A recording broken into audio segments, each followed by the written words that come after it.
Good morning, everybody. Welcome to CES and welcome to the Drop Zone.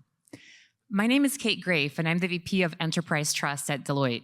We are delighted to have a phenomenal panel assembled here today to talk about what we can learn about trust through the lens of skydiving in the age of AI. Now, you're probably wondering why skydiving? What does skydiving have to do with AI? And whether it's relying on AI for your operations at scale or jumping out of an airplane, nobody ever wants to hear the words, oops, that wasn't supposed to happen. So what we're going to talk about today is how to place trust and safety at the heart of every AI implementation to be able to achieve value with confidence. So I'd love to introduce the panel, and I'll just, rather than introducing them, we'll have them introduce themselves and go down the line. So Keith? Thank you. Good morning, everybody. My name is Keith Enright. I am a partner at the law firm of Gibson Dunn, where I co-chair our artificial intelligence practice worldwide, as well as our tech and innovation industry group. Prior to that, I was the chief privacy officer for Google for about 14 years, where I was primarily responsible for privacy and consumer protection worldwide. I've also been a public company board director. I've sat on privacy, security, technology committees, audit committees. So I've sort of looked at a lot of these problems from a bunch of different angles, and I'm looking forward to the conversation. Welcome. Michael. Good morning, everyone. I'm Michael Bondar. I'm a partner at Deloitte, and I lead our firm's enterprise trust practice. And if you're wondering what that is, it's the coolest job I've ever had, where we help companies figure out what is trust in their context, how to evaluate it, and how to take the right steps to protect and engender that trust with all their various stakeholders. So pleasure to be here with you. Hi, everyone. I'm Catherine Fick. I'm at IBM, and I lead our global privacy and AI legal team.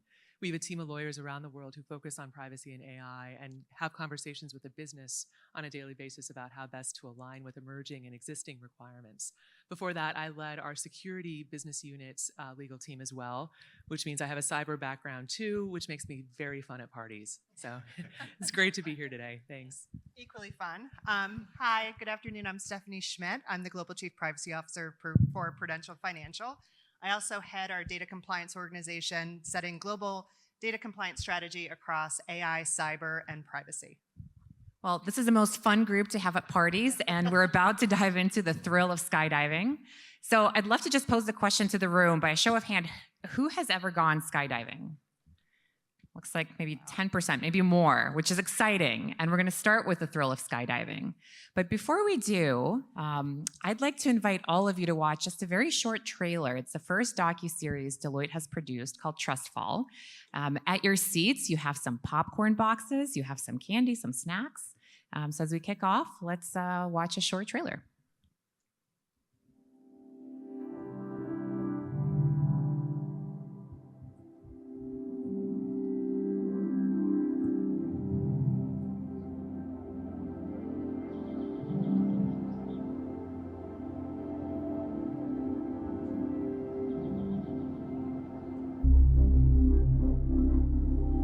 Trust to me is the ability to rely on someone or something outside of yourself or within yourself. Trusting takes a weight off of your shoulders. It feels light and comfortable and kind of easy.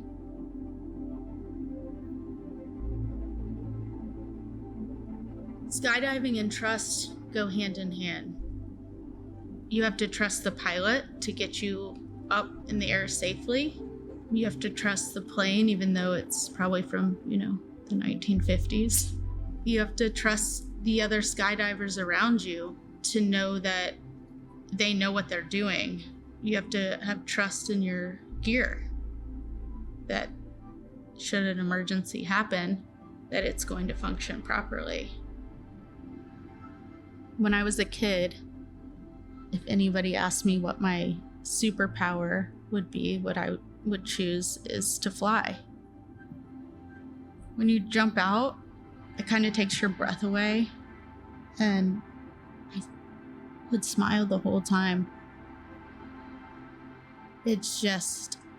It's hard to explain, but You are above the world, like you're flying.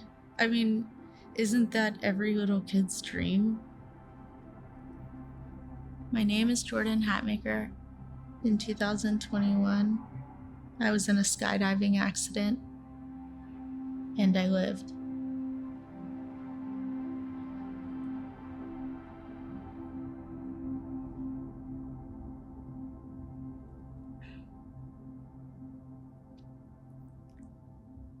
So that's a cliffhanger. Hopefully you're intrigued to learn more. But Michael, let me turn to you. Tell us about this film, about Jordan, and why Deloitte chose to tell her story. Yeah, this is not our regular mode of operations. We don't produce films. In fact, we've never produced a documentary until this one right here. And what we wanted to do is really start the dialogue on this topic. We've been monitoring trends around trust for years now, over 4 years to be precise. And we've seen fractures in trust across industries, across sectors, across various functional areas. And we've seen this topic, while intuitively we all understand it to be important, but it's been largely underserved by executives.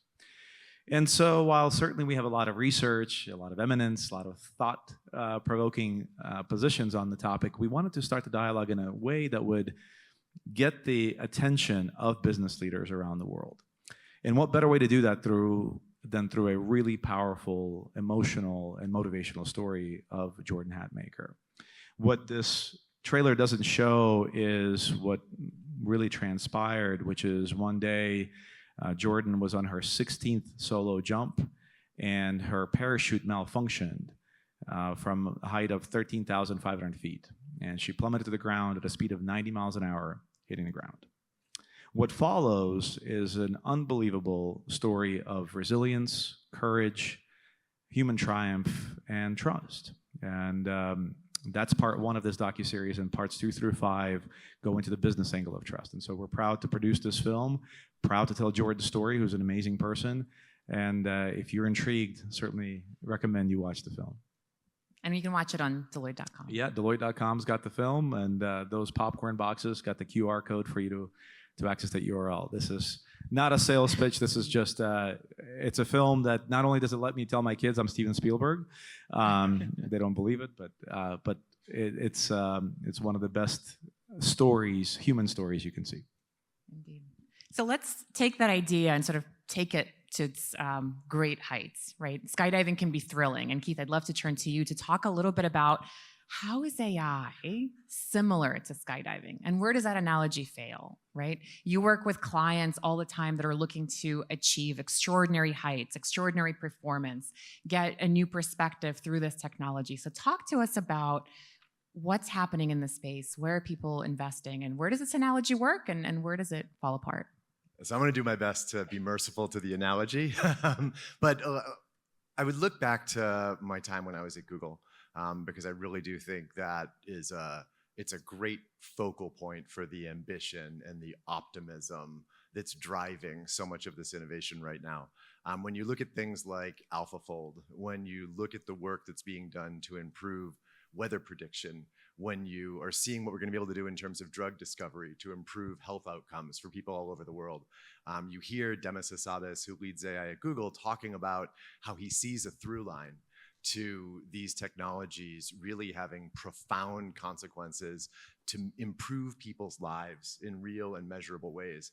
I think to the extent that I can create connective tissue between AI and this metaphor, it's this idea that you're putting yourself at an altitude where you can see a horizon that isn't visible from ground level, and you have the ambition to look beyond the day-to-day constraints and the impediments. We are all facing a lot of hyperbole when people are talking about AI right now. I'm sure we'll talk more about that as we go. But cutting through the hyperbole and recognizing this is the weakest, most limited version of this technology we are ever going to see again in human history. And the things that it has already accomplished are profound. That's sort of where the metaphor resonates with me. And Stephanie, take that a little bit further, right? So this idea that you can see beyond horizons, you can break through limits to some degree. Talk to us about that within the financial services industry, where you spend a lot of your time. where are organizations deploying AI for productivity, for efficiency, for that betterment of the world? So I'll approach it from the standpoint of financial service organizations have been using AI for years, right? This is not a new concept. It's more about the accessibility to these types of tools and technologies that are really enabling these organizations to think more broadly about their use or deployment of AI capabilities. And so for things like front of the office, thinking about how do we create financial wellness for individuals through creating very personalized, specialized financial profiles, right? So what makes your financial future better through the use of artificial intelligence and deploying those types of capabilities. If you were here for the previous panel, they talked a lot about sort of how do you enable back office operations to be more efficient and to get better performance, right? Stocking shelves at Walmart, how do you do that in 40 minutes to come up with a plan versus 5 hours? So those types of capabilities and how they get deployed, whether it's through how we record keep different products and services, things like that. But then you also have, how do we protect accounts? And that goes beyond financial services. So how do we deploy better tools against fraud and security on your financial accounts, right? How do we make those more protected at the end of the day? Just like AI will increase the risk of cyber breaches and privacy breaches and things like that, we can also deploy those same technologies to help to protect your accounts as well. And then what I would say, and this is again my lens, but we can also enable and automate regulatory compliance, right? So AI regulators have had a sort of an epiphany of FOMO, right? A fear of missing out. They've learned from the cyber and the privacy regulators. And so we see AI regulation coming out at just a huge volume, right, over the past year and a half. So how do we deploy these types of capabilities to really automate compliance where possible? And we'll get to a little bit of the regulation and what's happening from a compliance standpoint in a little bit. But Michael, talk to us about trends from a market perspective, right? Where are different investments concentrated when it comes to industry trends? And talk to us about those use cases through the lens of trust. Yeah, certainly investment in AI is rapidly increasing. And we recently published our latest State of Gen AI report. And the 3 industries that are leading the pack in this area are government and public sector, technology, media and telecommunications, and financial services. But what's really interesting is that even in those 3 industries, only about 25% of executives believe their organizations are well prepared and positioned when it comes to AI risk, trust, safety, and governance. So when you consider that, that's a massive gap that really brings about a trust issue. And this trust issue, as I've alluded to before, it is critically important. We've seen through a tremendous amount of research that trust drives organizational performance. It also really influences stakeholder behavior. And those stakeholders may be customers willing to buy your product or your service, pay price premium for that product or service, choose you over the competitor, or your employees who are more motivated, more engaged at work. Trust drives those behaviors. And what we've seen is that there are particular areas in the enterprise that are disproportionately impactful to these behaviors, to earning trust. And certainly AI is one of those areas. Now, on an annual basis, we actually evaluate trustworthiness across industries and sectors in all of these 18 areas. We call these trust domains. And what we've seen, especially for this last year, is that AI is one of the lower performance when it comes to trustworthiness. But yet it's at the very top of the heap pile when it comes to relative importance. So what does this slide tell us? That stakeholders are increasingly prioritizing the importance of trust in AI, trust in safety, effective governance, but companies are just not doing enough, at least not yet. And I think this really speaks to the importance of being proactive, being strategic, and leveraging the right methods, the right processes, the right technologies to make this a top-of-mind issue. Just a couple of other facts that support this graphic. 97% of IT professionals prioritize governance controls when procuring AI solutions, 97%. 90% of investors assess ethics in AI when making AI investment decisions. So these numbers, these graphs really tell the story that this is a critical issue today. And it's interesting because when we talk about trust, it seems like a hypothetical concept, but it's one that truly drives behavior, right? It drives whether people buy at a price premium, recommend, whether they're motivated and engaged to work for an organization. So I love how you sort of articulated some of those steps that organizations can take to be trusted when it comes to AI deployments. But let me turn, Catherine, now to you, right? And talk to us about, we're going to take the skydiving analogy further. So talk to us about the leap of faith, right? What does it take for organizations to take that leap of faith and implement AI in a trustworthy way? Very good. Well, I mean, I think a lot of organizations are in the position that we heard about on the last panel, where your leadership has said we are going full in on AI, right? So there's an element of everyone is jumping out of the plane, whether you're ready to or not. So from a legal and compliance standpoint, what you do want to do is open your eyes. You want to be aware of what the vision is, as opposed to just saying, my gosh, look at all the risks. It's impossible. We can't do it, because it's being done.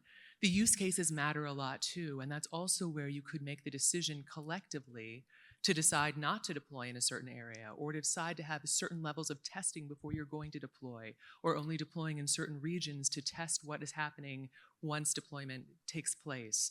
A key part of that too is the trust with your own internal stakeholders. You don't want the legal and compliance team to become the Office of No, or become better known as the Office of No. You want it, but you also want those stakeholders to come along with you and provide their input, because we found that to be critical. You know, every conversation I have with the developers of our AI models, or those who are deploying them, enlightens us and helps us better understand the truer issues that are at stake.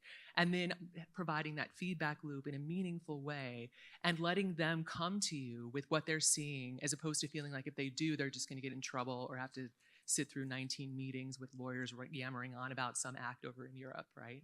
It's an opportunity for everyone to really make a difference together and to help make that leap of faith more effective. And I love that idea of not being the Department of No, right? But thinking about the risk holistically on the early side. Michael, one of the things that you showed earlier were some of the domains that are influential to driving stakeholder trust. Innovation and AI is one of them, compliance, the way that organizations work through digital engagement. But the other area on that slide was privacy. And Keith, you spent a lot of your career in this area, right? Looking at some of the risks that organizations face, some of those emerging trends. So talk to us about what's new when it comes to AI from a privacy perspective. Where are organizations already well prepared to comply? And what are some of those things that they might not be thinking about that AI is challenging their understanding of? So it's interesting. I think several of us on the panel have had a shared lived experience over the course of the last couple of decades. Privacy, probably for the last 20 years, certainly for the last 10, was the fastest developing and changing area of the law, full stop. We had thousands of laws and regulations considered or entering into force around the world, trying to shape public policy, trying to shape the trajectory of technology around privacy and data protection. And there were conflicts of laws questions. You had different senses of the appropriate balance of rights and freedoms that informed the way that the law was supposed to protect privacy in different regimes. One of the things that's been so interesting across that whole period, there was a constant theme that technology was moving too quickly, that the law was struggling to keep up. And there was a perception, I think, in many instances that it was failing, that privacy was eroding in some ways because the law was not appropriately protecting it in certain contexts. And we saw policymakers really reacting aggressively to that. We saw the passage of the GDPR in Europe, which really raised the bar for data protection law all over the world. We saw an incredibly active Federal Trade Commission here in the US, entering into consent decrees with companies that it felt like were misbehaving in the context of data protection. That was the lived experience over 20 years. What is so incredible over just the last 5 years, and increasingly over the last 2, the degree to which the conversation has shifted from privacy and data protection to AI and AI governance is dizzying, and everybody should be paying attention to this. You look at the largest professional association for privacy professionals, the International Association of Privacy Professionals, they have largely pivoted and devoted a tremendous amount of their resources to creating an AI governance certification. If you look at chief privacy officers in large organizations, either their roles are expanding and they're also becoming responsible for AI governance, or they're contracting and they're being down-leveled because privacy, while still very important, needs in many organizations to surrender resources and surrender capability to deal with what's perceived as this new opportunity or this new challenge around AI. So we are in a very challenging moment. Organizations are trying to figure out, in a resource-constrained environment, when you have finite technical and compliance resources, how are you responsibly bold? How do you deploy resources to be on the right side of history as all of this plays out? There's another interesting challenge, which is privacy, as important as it is, in many organizations, it is perceived as being friction. It is perceived as being something that is in tension with your ability to execute quickly. And right now, everyone is seeing the AI challenge as something that demands responsible risk-taking, demands that you move quickly, that you execute, that you make decisions, and that you reasonably assume risk so that you're not outcompeted and you're not disrupted out of existence. So to the end of your question, the thing that we have is we've actually been here before. Like, we have compliance organizations. AI is different in that it's faster and it's bigger and it's going to be more disruptive than probably anything we've ever seen before. But that doesn't mean that we should be abandoning the lessons that we've learned over the last 20 years for privacy. We should recognize that our compliance organizations are going to be stress tested. We may need to turn the dials a little bit because we are in fact going to have to move more quickly, but that doesn't mean you should short circuit your decision-making protocols. You shouldn't become less accountable in the face of such a profoundly disruptive technology. You should be improving your ability to be responsibly bold and actually proceed accountably, but faster. And Stephanie, I was noticing that you were smiling while Keith was talking about the expansion of role. I feel seen, Keith. Are you seeing that within your organization, that privacy is now taking on the responsibility of AI governance? So over the last year and a half, I mentioned I'm now the head of data compliance, which includes building out what AI compliance will look like for our organization, as well as cyber compliance. And those are not small feats. And we didn't get an army of new compliance people, right? We may have to use AI to clone somebody or do something like that to help meet the need, but it is not, the need is only increasing. And to Keith's point, it will continue to do so over the next, I'd say, year and a half, 2 years, while the regulators still continue to figure out how they want to shape the regulations going forward. And so let's double click on that, on regulation, and stay on that note for a minute. You talked a lot about some of the new regulations that have emerged. I think over the last year, 45 states have proposed new AI legislation. Europe continues to lead the charge. There's the EU AI Act. So Catherine, turning to you, talk to us a little bit about what's been happening from a regulatory perspective in Europe as well as in the US, and what are some of the regulations that will be coming into effect? Sure. So the EU AI Act, of course, is paramount, although South Korea in the last week has passed an analog to that as well. China has extensive AI regulations in place. And then we're seeing at the state level, right? Colorado has stuff that's there that you should be paying attention to. California, while the governor vetoed a comprehensive bill, they have now enacted transparency requirements for disclosures around data sets. But we're also seeing something fascinating, which is important to building on what Keith was saying, is we're seeing regulators leverage existing regulations. There's kind of this misstatement in the press about, oh, we must have regulations, otherwise this stuff is completely, teams are doing whatever they want. Not so. The Oregon Attorney General actually on Christmas Eve released a document about all the existing regulations that apply in the state of Oregon relevant to AI. And paramount among them, which is probably no surprise to those in this room, is their consumer protection regulation, right? Unfair, deceptive acts or practices, which the FTC enforces on a federal level, which exists in every US state, some analog to that standard. So for example, at the beginning of February, prohibited uses go into effect under the EU AI Act. And some of those prohibited uses are things like manipulating people in a deceptive way that causes significant harm, right? Well, that is going to be caught, if it were happening in the US, under a consumer protection statute as well. A key point is regulatory enforcement and resources for regulatory enforcement. So it's seen as less of like exists on the books, but it's not really put in place. But we're seeing, for example, the Texas Attorney General's office announced a settlement in the fourth quarter with an AI company and as part under a consumer protection standard similar to unfair, deceptive acts or practices. And it's very prescriptive. It was a consent decree, essentially, and very prescriptive requirements around transparency disclosures, which was fascinating to see because you have that general standard being used to require specific obligations on the part of the AI developer. So plenty of existing stuff applies. We should not have the idea of waiting until the EU AI Act's phased approach starts kicking you to get your governance in place. And the EU AI Act applies even for organizations that are based outside of the EU, right? As long as their Absolutely. services touch EU citizens. That's right. So important And to use consider. the prohibited uses, for example, applies to the use of AI in prohibited ways, not just the development or deployment of it necessarily. So operationalizing all of this will be a challenge. And Stephanie, talk to us about what you have seen work well. Of course, there's the regulatory compliance side, but what other processes, technologies, trainings might organizations need in order to implement AI safely, responsibly, and be responsibly bold?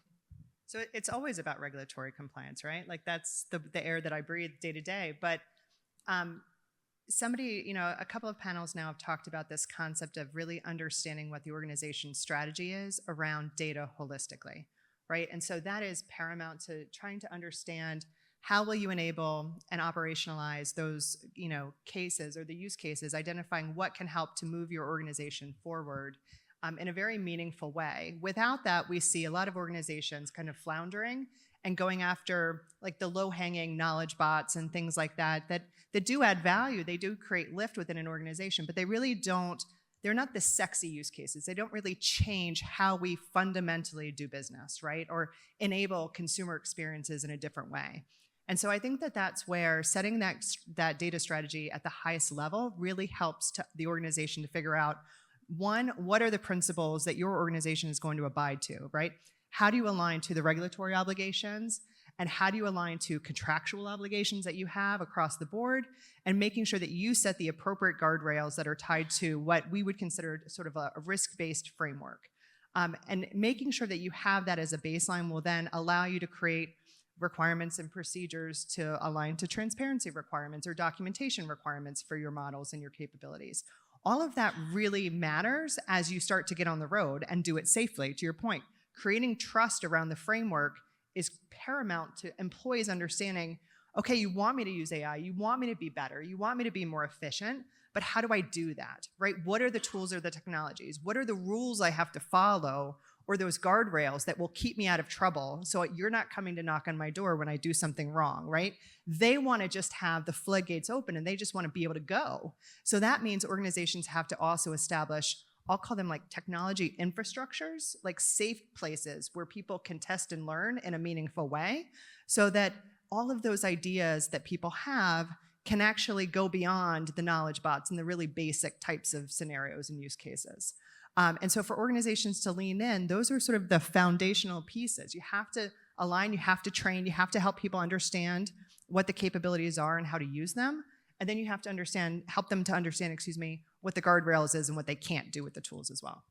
And so there's three elements, right, when it comes to that. It's the people, the AI ethics board, and all the training that goes along with it. It's the frameworks that you had talked about. And it's also the tech enablement of making sure that you understand where do you have AI across the organization? Is there shadow AI? And how is it performing in near real time? So coming back to this analogy and this thread of skydiving, right? AI can be thrilling, but many organizations are building the plane as they're flying it. And so let's talk about the agility that's needed to respond, right? How do we know when to enjoy the free fall, when to pull the reserve, or where to face a potential emergency? And I'd love to just open it up to the group. How do you create that sense of agility to know when to respond? I'm going to challenge Keith, who thinks the analogy doesn't work. If you watch the film, we're going to do a poll with you guys afterwards to see if you think it works. When Jordan was in free fall, and she talks about this in the film, she had about 90 seconds from the time she jumped all the way, but she realized that things were wrong with about 30 seconds to go. And in those 30 seconds, obviously, I'm not criticizing her at all, but she talks about that she had a decision to make of, do I pull the reserve chute, or do I try to untangle the main chute off my leg? And she attempts to do that. And ultimately, of course, then the reserve chute does auto fire, but it also malfunctions and all sorts of bad things happen. But I think taking that analogy, it's incumbent on the organizations to identify those thresholds when, okay, at 30 seconds, that reserve chute's got to fire. And you're not looking at untangling anything. You are firing that reserve chute. We take that analogy or that scenario to business, right? If an organization, we talked about fraud prevention, has solutions in place to identify fraudulent transactions, If that threshold is indeed triggered, let's identify the right workflow, the right process, the right escalation, the right intervention to stop that payment, as opposed to looking at it post-mortem, as opposed to looking at it once something, only kind of in reverse or look back period. So I do think there is components of this that do work, that the right thresholds can be put in place, the right controls, the right governance, and the right technologies can be leveraged now. Kate, you mentioned having the transparency and visibility across the organization. Where are our use cases? How are we using AI? How are the models performing? Preventing drift, lean, and bias, and toxicity. And there are technology solutions out there, including Watson X Governance from IBM, that help identify these scenarios and not rely on some manual process, but be really forward-looking and identifying them very proactively. So, Keith, any reactions to that? Does the analogy still work for you? So I absolutely agree with everything you said. I would say, don't get so distracted by the novelty of AI that you forget this is about sort of responsible decision making and risk assumption in a business. Have clear protocols for making decisions, have clear lanes of accountability so that you have accountable executives that are responsible for making the final call, document things where appropriate so that if legally challenged down the line, you can demonstrate you are behaving thoughtfully and responsibly, have controls in place that are auditable. None of this is actually novel. The thing that I want to prepare people for is the velocity and competitive ferocity of the moment that we're stepping into. It's going to stress test all of the things you've built historically, so be prepared for that. And just building on that point, the principles that you define at the outset, as Stephanie mentioned as well, are key in enabling that velocity, right? You don't want to have your sales team invest 6 months in a deal that then the ethics board is saying, right? This is completely contrary to what we as a company want to stand behind. That's a waste of time for everyone, and it will agitate the business. Instead, you want to define those things up front and have a mechanism in place for the teams to come in quickly for assessments where it matters, and let them know that it's iterative as well. It is something that we've seen before, and it's also a bit different, and it's going to change over time as more regulations crystallize. Well, Michael, you told the story of Jordan. Her story is absolutely riveting, and she's such a luminous, inspiring woman who survived this incredible malfunction. I'm curious, turning to the audience now, if you were in Jordan's position, would you jump out of an airplane again? One. Life is short, bold man. Well, Michael, talk to us about what it takes to regain trust, right? A lot of organizations are going to be thinking about how to deploy AI at scale, rely on it through their operations, deploy agentic AI, right? So talk to us again about that concept of trust. What does it take to build it from the onset? And if something goes wrong, how do you regain it? Well, let's pull in that agentic AI thread because that's hopefully top of mind for everybody in the room. It's clearly the most exciting frontier, and it's exciting because these systems are able to process complex transactions in a sequential manner with very little, if any, intervention. And if you think about that, how many have used a chatbot that you've been really frustrated with? Anybody? Now imagine the next world order of this chatbot, where you have a concern, that concern is well understood, troubleshooting steps are offered, and they process a refund automatically for you or send you a replacement without you ever talking to an individual, and all of that done through that agent. And that is not some far distant future. That's here and rapidly ascending into scaled use. But what's necessary even for that simple use case of agentic AI is trust. Trust with the customer, trust with the employee that these interactions are taking place in the way that they were intended. And I think what's important is for organizations to really understand that for this to scale, that's going to be top of mind issue. We've seen research from multiple institutions state that we tend to trust AI when it does mechanical steps, but that trust plummets when it starts performing steps that we perceive to be uniquely human. So in other words, we trust AI to sort through resumes, but we don't trust it to make hiring decisions, right? So when you consider that for organizations to earn that trust and potentially repair it if something goes awry, it's being transparent around here are the use cases, here how are we using AI, But when something does go wrong, here's what went wrong, here's how we're remediating this issue, and here's the path forward. And that ultimately should do the trick. And we recently published the State of Gen AI report that Jim referenced on the prior panel, right? And one of the things that we found through that study and others is that when organizations take proactive steps on trust, building in that transparency, the governance, the tech enablement behind it, they're actually seeing greater results and greater success with AI. And so Keith, Catherine, Stephanie, any comments on that of how do we do that effectively? I mean, there was a great panel just before this. I'm not sure who in the room had the pleasure to see it, but you had 3 business executives that I thought did a great job of making the point that your business is there to be in business, right? Like, yes, this is an incredible moment and everybody's very excited about AI, but recognizing from a governance perspective that you have strategic objectives as a business, and that should be where you start and where you end.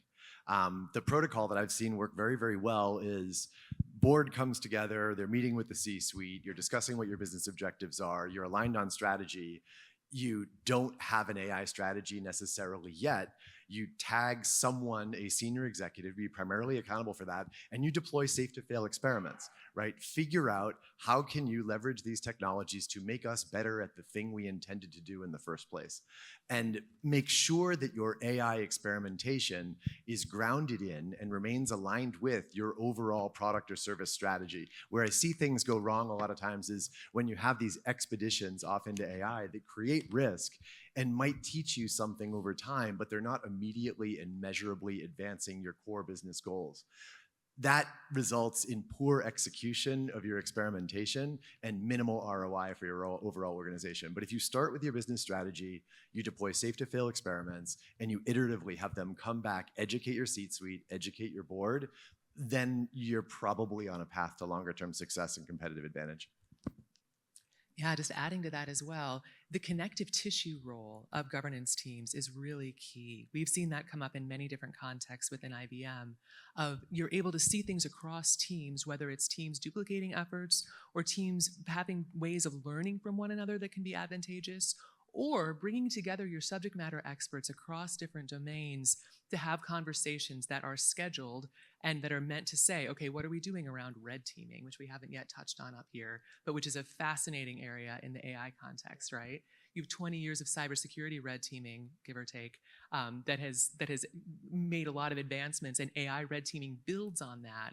And although we continue to hear from our cyber experts that companies that they see that they work with are not doing basic things to think about cyber, it's as if the last 20, 25 years never happened. But bringing those teams together and allowing them to learn from each other and having the governance team proactively not only be aware of the vision, but also of the connective tissue and the communication vessel that it can serve can really make a difference in the value that you're providing from a business standpoint. So I'm going to ask the hardest question as we get ready to conclude the panel, and that's to ask all of you to give us the secret sauce, right? What will it take to soar in 2025? What's going to differentiate the organizations that achieve value, that are successful, and get to the outcomes that they want to get to? What is one thing that organizations can do to truly soar to that potential? Starting with me? Panel. Well, the trust guy is going to say it's important to ensure that we're building AI in a trustworthy and safe way with the right governance, the right controls around it, so that, and the right transparency when things go awry, to allow that scaling, allow that adoption and embracing of this technology. And as Keith said, it has got to move at quick pace. Keith? Yeah, and I would say stay away from hyperbole, right? And restating what we've already been talking about, focus on your core business strategy, engage with the right partners internally and externally, and stay focused on using these technologies responsibly to advance your business goals. Stephanie? I'm going to say education, because you can set governance and framework all you want, but if the right people, the control partners and the business partners can't come together and have a conversation, foundational conversation using the same language around risk and tools and technologies, and we don't understand how and what the organization is looking to do with the technology, you're going to fail every time. And I would say just define the vision as we've been talking about, and also define the specific risks in those collaborative conversations that you're concerned about, as opposed to just having a general sense of fear and malaise, right? And then redefine those risks as you see deployment happening. What is, with a spirit of humility and of collaboration.